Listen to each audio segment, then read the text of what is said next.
আসসালামু আলাইকুম। আজকে আমি একটা মজাদার রেসিপি শেয়ার করব। আর রেসিপিটা হচ্ছে কচু শাকের রেসিপি। আর আজকে আমি কচু শাকটা আনছিলাম পাহাড়ের উপর থেকে। কচু শাকের যে কত কাহিনী বলবো না একদিন। এটা পাহাড়ের উপর থেকে ভয় পাইছিলাম। তারপর ম্যাডামের পারমিশন নিয়ে আনছি। যখন কচু শাক কাটতেছিলাম অনেক ভয় পাইছিলাম যে যদি অন্য কোনো দেশের মানুষ থাকে জানি একটু খারাপ ব্যবহার করব।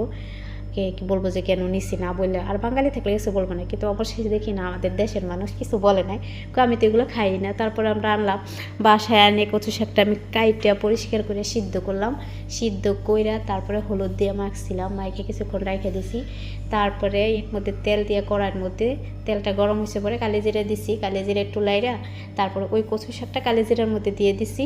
তারপরে রান্নাটা হয়ে গেছে। আর রান্নাটা এত মজা হয়েছে, আমি রাঁধছি দিয়ে বলবো না, আপনারা ওইভাবে ট্রাই করতে পারেন, অনেক মজার। আমার মায়ের রেসিপি, আর আমার মায়ের রেসিপি প্রতিটা রেসিপি অনেক মজার হয়।